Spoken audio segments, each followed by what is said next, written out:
Hey guys, welcome back to my channel. In this video, we're going to look at the several ways to study in the US for free. I have a very nice PDF file here, which is going to serve as a guide for us. So basically, we're going to look at how to start early and how to get guidance regarding the application process generally, and what you should do before starting. This video is not going to focus on the application process for undergraduate. Rather, we're going to focus on the ways to get a fully funded scholarship and the opportunities we can tap into. Then we're going to look at how to waive application fees, because this is the biggest challenge for some particular universities we want to apply for. There are actually so many universities without application fees, but for those with application fees, it costs a lot. So we're going to look at the 4 different ways to waive application fees. And then we're going to look at the 2 different kinds of scholarship, merit scholarships and need-based scholarships. We're going to give some examples here. Then we're also going to give some examples of need-based scholarships. And finally, we're going to look at other opportunities you may want to tap into. And I want to give you some insights, very, very key insights, why some people will get these scholarships and why some will not.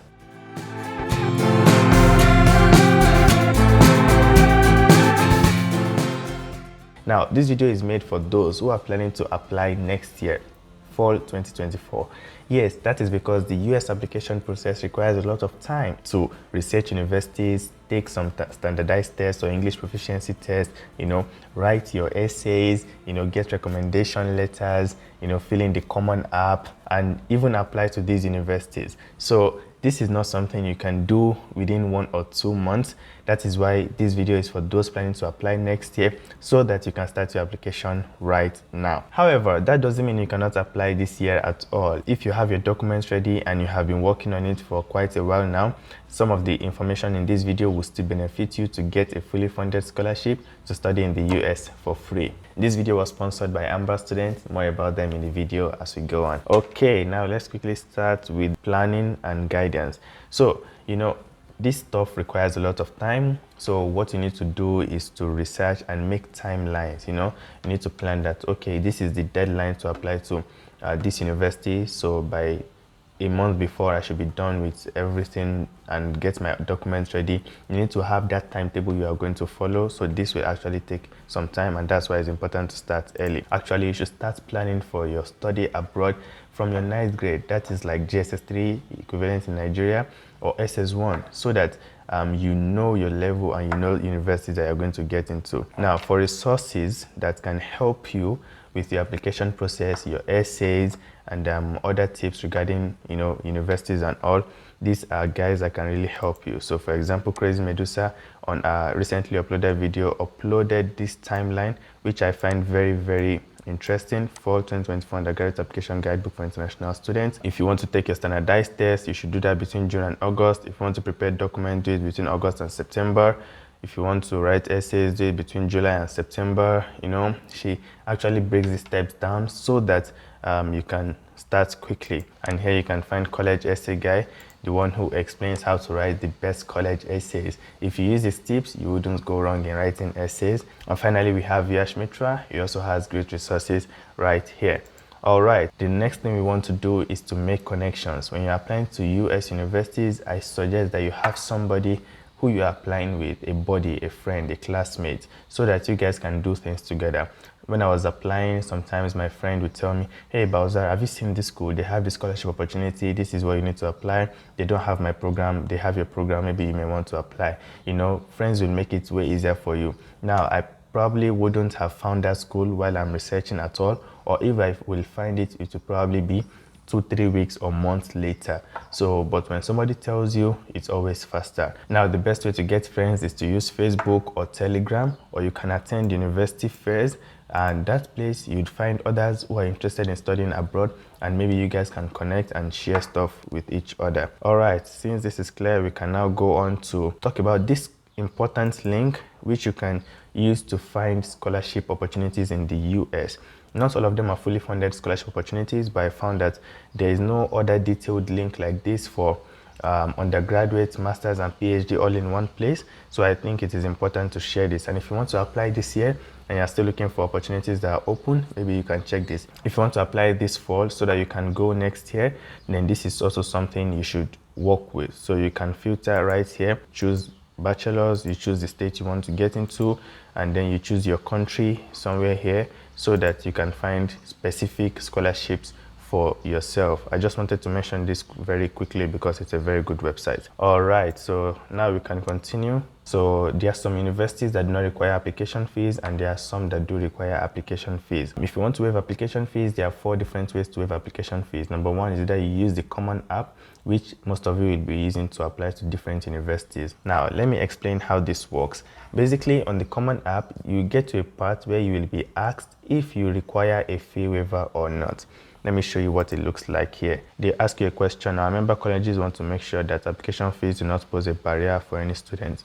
Do you think you qualify for an application fee waiver? So if you select yes, you choose an indicator of economic need. These are different categories, and most of them are for those in the US, or if you have an SAT fee waiver, maybe you got that from College Board, you can click this. Another way is to provide a supporting statement from an official in your school, like your counselor or the financial aid officer or a community leader. This person would certify and sign that this student actually requires a fee waiver. And this is what I used when I was also applying back then. So my counselor, I told him that, please, I need your help to get a fee waiver because I cannot afford to pay for the application fees for some of these schools, because there are many universities I'm applying to. It will cost a lot. So he helped me tick that, and I got my fee waiver through this. So you write your name here to sign, and that is all. So that is how to get the application fee waiver from Common App. Another way to get the fee waiver is through the department's website. So for example, you may be scrolling through the website of a university, probably on the admissions page or the international students page, or the website of the particular department you want to get into. Now, for a particular period of time, they usually leave links there or fee waiver codes. If you apply through those links or apply those codes to your application, the application fees will be waived for you. So maybe while researching, you may be lucky to stumble on one of those codes. The third way to get an application fee waiver is through virtual sessions. Many universities organize virtual sessions for their students. Let me show you an example here. Northeastern University has a virtual session that I found by typing some keywords to Google. So for example, I'll show you how I found this. So if you type the university's name, let's type Northeastern, and you type fall, then followed by 2023, the year, just like I have here, then virtual sessions experience, you can see that the website for that will show up instantly, and then you can check if they still have it. Register, let's click on register to see if there is anyone coming up soon. No one in May. They have in June. There are some dates in June. So you click on this, you register, and that way you can get to discuss with somebody in the admissions office. Now, after discussing with them, if this university has an application fee, they may provide you an application fee waiver code so that you wouldn't have to pay the application fee. Attending these virtual sessions shows that you are more interested in that university than an average applicant, than any other person out there. So you can think of them giving you this application fee as their way of saying, thank you for your interest. Let this not be an hindrance to your application, so use this code, something like that. All right, so any university you want to find their virtual session, feel free to type their name here, followed by any of these keywords at all, or all of them, just in case they have different names. For example, University of Michigan. Let's see if they have something like that, virtual information session registration. So that's just how to go about it. Now, the next step we are going to look at, the next method to get an application fee waiver, is by simply emailing the admission office. It's as simple as politely asking them for a fee waiver on the basis that you cannot afford it. Look, you're applying to so many universities. These universities may cost $50, $100, up to $150. That's a lot of money if you're applying to many universities. So the best thing you can do is just ask them, I cannot afford this at the moment, can you please help me out? Yeah, so you can simply email them on that basis. So to make this easy for you, I have a very nice template here which you can copy. Let's quickly go through it. It says request for an application fee waiver. Dear so and so, if you find the name of the person, the admissions office director, or the person in charge on the university's website, you can simply write their name here. Dear Dr. Loyola, for example. I hope this email finds you well. I am writing to request an application fee waiver based on the fact that the COVID-19 exacerbated economic challenges and the exchange rate is so high, so and so. As an aspiring international student, I'm passionate. The financial burden, approximately applying to 10 universities, is affecting, so it has become overwhelming. I would be extremely grateful if I can get the fee waiver. So and so. Please let me know if you need further details. Thank you for your time, sincerely, and kind regards. So this is something I came up with, and then I, touched it here and there with ChatGPT. You can use the template for free. As you can see, it's quite exaggerated, and that's intentional so that you can feel free to remove 1 or 2 sentences there which may not apply to your circumstance, but at least now you have a template you can use to make that easy for you. All right, we have looked at the basics, and that's basically the application process and finding universities. I would recommend that you have 3 different baskets of universities, 3 different lists. So number 1 is your dream university. That is one university you really aim to get into, you really love, and you're working really hard towards getting into. Now, you can also have target universities. These are universities that are within your reach. These are universities that you think, based on your academic qualifications, in addition to your recommendation letters, your essays, and your extracurricular activities, you believe you are the right candidate to get into these universities. Finally, safety net are universities that you believe your profile is quite above. So if at worst you don't get into your dream or target universities, you can get into your safety net. So you can have like 1 university here, 5, 6, 7 here, 5, 6, 7 here too. On average, you can have like 10. Some people may have up to 20. Some apply to over 50. Yeah, it is your decision to choose how many you want to apply for. Okay, now you can apply to universities that do not require application fees. So this is a very nice list by Prep Scholar again. As you can see, there are so many universities here based on the cities that do not require application fees. So don't stress yourself at all if you don't want to apply to universities and start requesting fee waivers through email. And the third step is that you apply for merit scholarships. So you have your universities, that you're applying to, and you've gotten their fee waivers. Now you need to check if those universities have merit scholarships or need-based scholarships. Actually, when you're researching universities, you should also check the scholarships page if they have opportunities for you as an international student. Now, we want to target merit-based scholarships if you know that you have a very strong academic profile. Let's say you were the top of your class, or you were the top 5% in your class, or you have so many extracurricular activities, and maybe you have attended some competitions like Olympiad and so on, and just generally your academic grade is good. You have like 3.9 over 4, 3.5 over 4. That way, you have a greater chance at getting a fully funded scholarship, a fully funded merit scholarship. So this is not just under academic achievement. It could be that you're a very good singer, you have talent in music, artistry, or you are very good in sports. So maybe you are good at football, basketball, or one of these sports that are very popular in the US like rugby. Now, as for need-based scholarships, they are those scholarships that are based on how much your family can afford to pay towards the cost of attendance in that university. And the university says that, okay, if you can pay this so amount, we will support you with the rest. I'm going to show you examples, so do not worry. Okay, let's quickly go and see some merit scholarships that you can apply for. Here we have Boston College. Let us quickly look at this scholarship. Okay, so as you can see, if you rank in the top 5% of your high school class, if you have shown incredible extracurricular achievement in your schools and communities, then this scholarship is for you. And if you have this, or above the 3 in ACT, this is like top of the top, best of the best. And as you can see, international students can apply for the trustee and presidential scholarships only. The trustee scholarship will cover your tuition and fees, and the presidential scholarship will cover only $25,000 towards tuition. So mind the date here. That is, if you are working towards December 1 next year, you need to look at what will be required for you to apply for this scholarship, and maybe they would require you to write an essay or 2. Also, you need to check what is required to apply to these universities, the documents and the admission essays, so that you can start working on them as well. All right, now let's look at the University of Miami. This is another very beautiful scholarship, and the package is even better than the first one. As you can see, it includes tuition and fees, on-campus housing, a meal plan, university health insurance, textbooks, laptop allowance, and access to $12,000 enrichment fund. I don't think there's any other merit scholarship as good as this so far in the US. Maybe there is, but I haven't seen. So you can even use this money towards study abroad, undergraduate research, internships, and other pursuits. This is another good one. And if you think you have good grades eligible to apply for this, then please start preparing your documents for that. Another one is Notre Dame scholarship. Let's go down here to the merit scholarship section. I think it's just here. So this is for first-time incoming freshmen. If you demonstrate exceptional accomplishments, leadership, commitment to service, and intellectual promise. So this is like based on your transcript, I guess.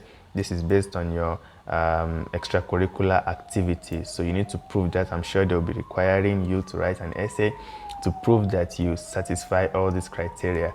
Now, the range of this scholarship is from $5,000 to the full cost of attendance. What is the full cost of attendance in this university?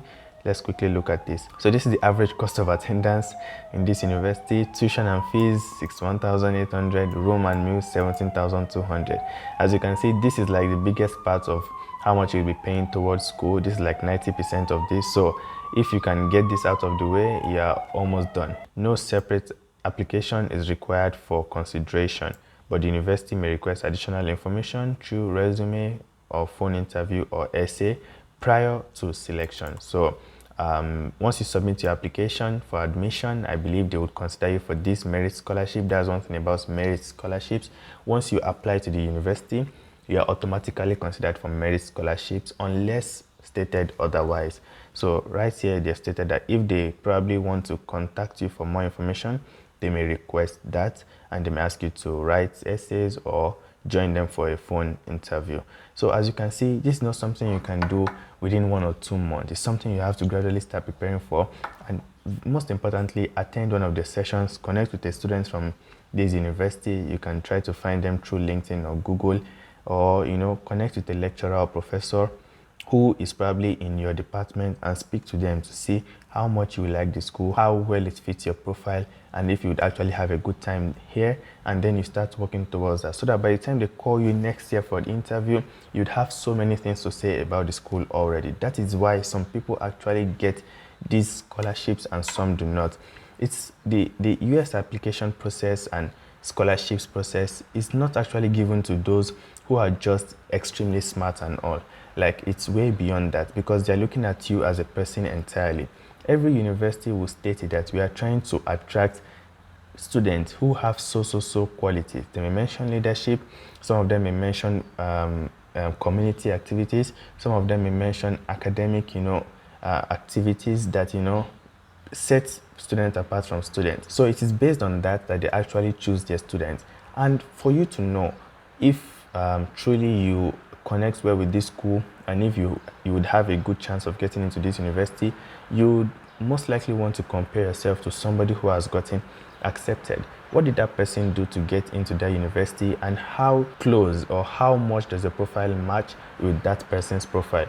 If you see so many similarities, that means you are probably the kind of candidate they are trying to attract. The next thing now is to get in touch with someone there and speak to them further, and even ask them questions. I will give you a template that you can edit to send emails to professors or anyone in the school to ask them more info, and to just try to establish a personal connection with them. Like, this is so important, because this already makes you known to them. They are already familiar with you and your profile even before you apply. So when you are discussing, it's no longer first time meeting, and there isn't that much of friction between how you guys flow, because you're already used to the school's emblem, you're used to the school's slogan, you're used to the school's way of life, you know everything about the professors and the departments, you are close with some students there, and you find some connections. So that way it will help you stand out a lot, and you'll be even more comfortable if you are called for interview, when you're writing your essays, or if you are having phone calls with someone in the admissions office. All right, let's quickly move on to other universities with full ride scholarships.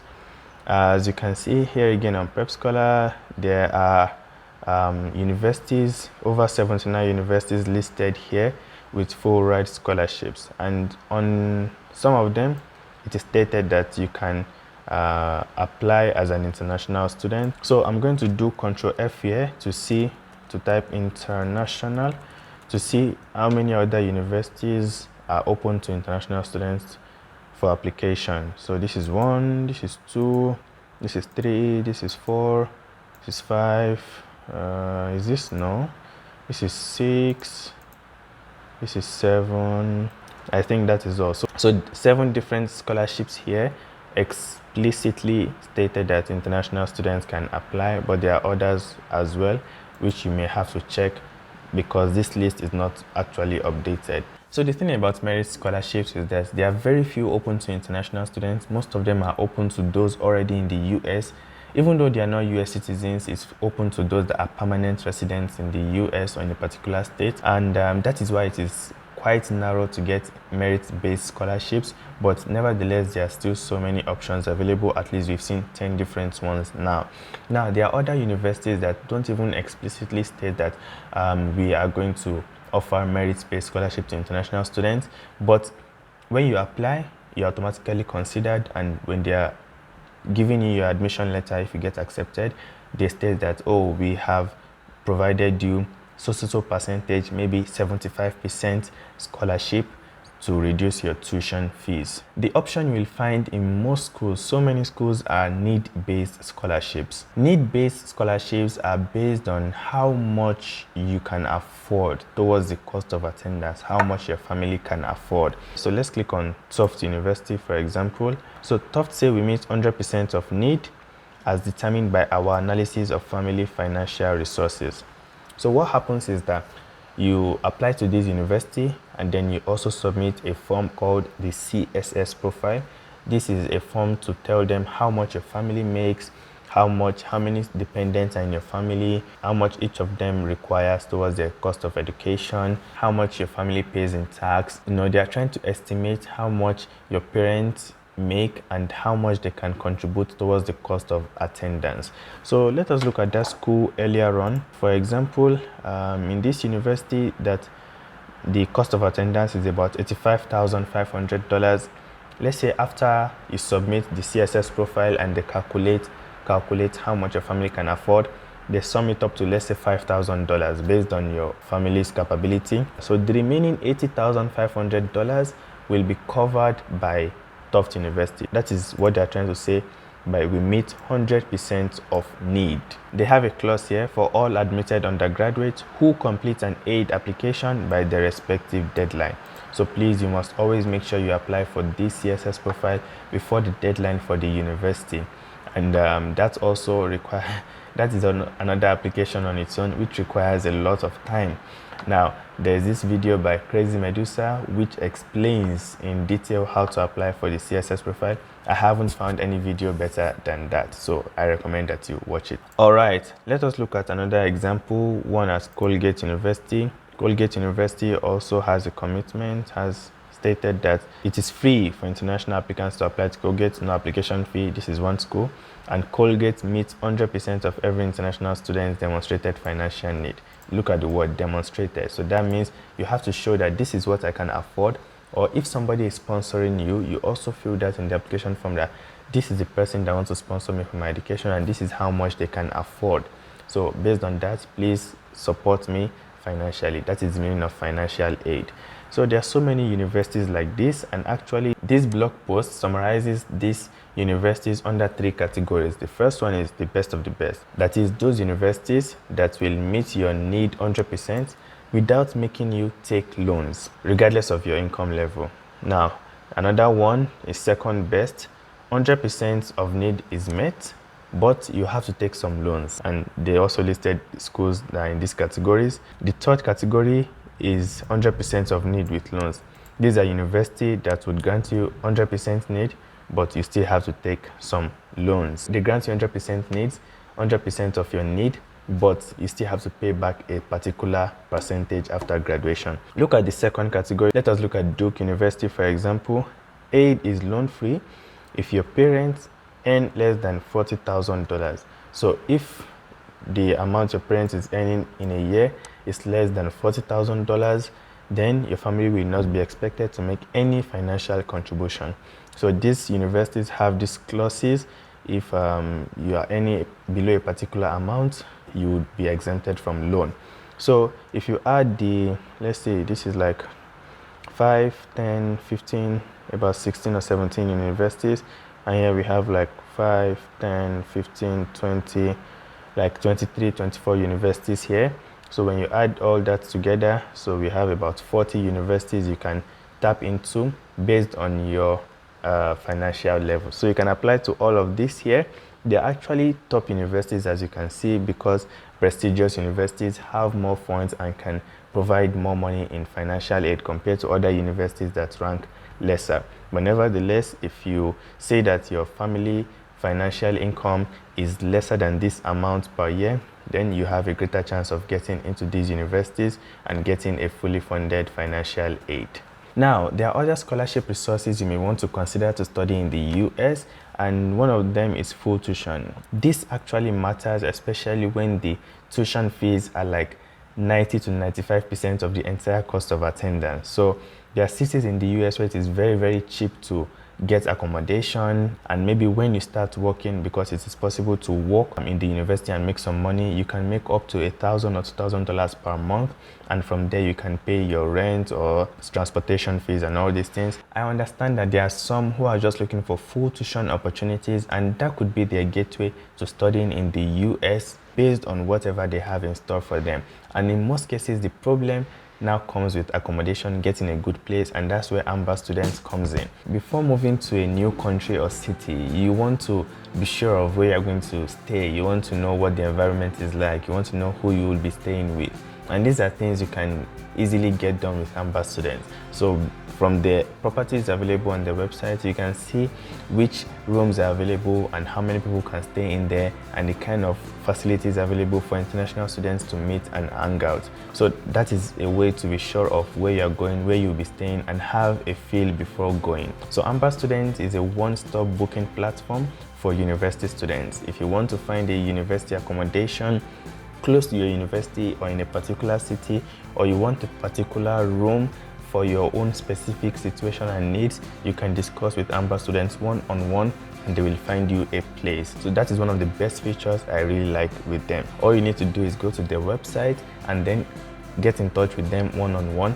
Is that you send them a mail, or you text them through WhatsApp, or you use their online chatbot. All these options are available, but the best way is to chat with them on WhatsApp that this is what you need, these are the options you're looking for in this particular place, and they will help you find an accommodation for your own needs. Amber Students have over 16,000 properties in over 20 countries, and they cater especially to international students. On their website, they have several filters for you to find the most affordable options, and most importantly, they help you process all the paperwork pretty quickly. So you can find some accommodation options that you can just pay for rent, water, electricity, bills all at once. They have been rated on Trustpilot, and they have an average rating of 4.7/5, so you can be sure they are getting a great service. Use the link in the description to explore accommodation options, or chat with them live on their website or WhatsApp for further enquiries. Now, there is one more opportunity you may want to consider to study for free. These are universities, US universities with campuses outside the US, but most of them have this 100% financial need. And the thing is that because there are lesser applicants to those universities compared to the US, the chances of getting into those universities and even getting a fully funded financial package is higher. So if you want to consider this, you may also check out these universities listed here. Actually, not all of them have higher acceptance rate. Some of them have lower acceptance rate, like NYU Abu Dhabi. It is more competitive than NYU in New York. So you may also want to check that. Okay. Now, finally, we have 10 US universities with the highest fundings available in the US for international students. According to this website, US News, these 10 universities are known to provide international students with the highest aid. So we're talking of fully funded packages right here. So why not check them out? Maybe you'll be one of those lucky to get an aid next year. Now, we're also going to look at universities with the highest acceptance rates. Once you apply, you are guaranteed entry. So the only problem now comes with financing. and that is where private finance or other external organizations may finance you. So let us quickly look at this list. As you can see, Metropolitan State University has 100% acceptance rate. So everyone that applies is getting in, you know. So there are so many here, and then it starts dropping. Let us look at a university like University of Incarnate Southern Oregon University, Davenport University. So some of these universities actually have very cheap tuition fees, and they are in good state. So maybe you want to consider getting into these universities. For example, let us check this. So approximately $27,000, 840 per year. All right, now let us look at the financial aid opportunities available, or as well as the scholarships. So let's look at the financial aid. Here it says you have to fill FAFSA. FAFSA cannot be filled by international students, so automatically you know that this is not for international students. Now let's see if they have anything for international students. No. So that's one way to quickly find it. These are shortcuts. So let's see, explore scholarships. Okay. All right, so where are the scholarship opportunities? Okay, so let's look at this for incoming freshmen, and this one too.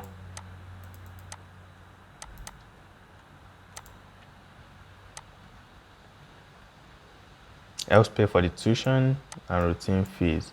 Close for fall 2023, renewable for 4 years. Very good. Let's see who can apply for this. A new high school graduate. Good. If you're accepted to Davenport and your GPA is minimum of 2, that is your, I think when they calculate it from your transcript, and then you must maintain academic progress so that you can renew it every year. So these are some opportunities you may really want to consider. That I mean, it's possible to apply to this school, you know, and then get the full tuition, and then you are guaranteed admission into this university as well, because you know, cost of living in Michigan, for example, quite the average in the US. So let's see the cheapest universities to live in the US. Cheapest cities, did I just say universities? In the US for international students. Let's see other ones. Pittsburgh, Atlanta, Philadelphia, Houston, Baltimore, and then we have what? Dallas. Very, very cheap. So maybe you look at this and then you see that if it costs 24,000 US dollars to live in this city, then if I am making $2,000 by working, that's $2,000 per month times $12. That would exactly be okay to live there. But then you need to pay for fees, you need to pay for transportation and other things. So if you find that there's a possibility for you to actually get into a university that has a high acceptance rate, and at the same time you can get the full tuition scholarship, and then it's in a city that is actually cheap to live in, and then maybe by working and studying at the same time you can get some money extra hand. So because there are so many opportunities in the US, it is possible that you make enough money to cover those extra costs. But this is not the safest bank, of course. I just wanted to point it out that this is how some people actually go to the US, and after getting there they find a way to adjust, and then they settle down studying in those universities. All right, one last thing I want to share is the email template for you to send a message to professors, admissions office, or some lecturers regarding your inquiries. You know, you may have some questions regarding the application process or whatever it may be. So let's quickly look at it here. I actually wrote this for the graduate part, for those applying for masters and PhD, but you can use the same template to ask simple questions. So for example, you can say inquiry on eligibility criteria for maybe Nigerian students from so and so background, something like that. So dear Professor Harrison, I hope this email finds you well. My name is this. I'm writing to express my keen interest in computer engineering, maybe for example business administration. I would also like to inquire about the application process and program specific requirements for international students from Nigeria. I have completed my high school and I have a GPA of 2.7/4. I would like to know if I am eligible to apply for this program. based on the fact that I've been speaking English all my life, and if I have to submit the IELTS or TOEFL result. Lastly, I do not have the SAT. Would that be affecting my application in any way? I look forward to hearing from you. Thank you very much for your time. Best regards, your name, your contact details. So just something like that, you know. Feel free to edit this template as you will. I wrote this for a master's applicant, but then you can also change it to address your own inquiries as you may will. All right, guys, that brings us to the end of this. The main takeaways from this video is that you can get a merit scholarship or you can get a need-based scholarship. The need-based scholarships are better. There is actually work and study options, but I'm not mentioning that in this video because it is not guaranteed that it is enough to pay your entire tuition fees. I'll actually prefer to go the other route of, first of all, finding cheap states, finding universities with high acceptance rate, finding how to get tuition scholarships if they don't have full financial aid for international students, and then finding how to get external scholarships from private organizations like $1,000, $1,500, $2,000 per month to cover other expenses. Then since I can work for like $20 an hour or $15 or $10 an hour, I can probably make like $1,000 per month for my own personal expenses, and that balances the equations. All right, so there are so many links in the description below. Actually, you'll find them on my website. One single link to take you to all the many links for you to find external private scholarships and all these links that I have mentioned in this video, as well as the merit and need-based scholarships that you can apply for. So that's it from me, guys. I hope you found it useful. Don't forget to book with Amber Students for all your accommodation needs. Thank you very much, and I'll see you in the next one.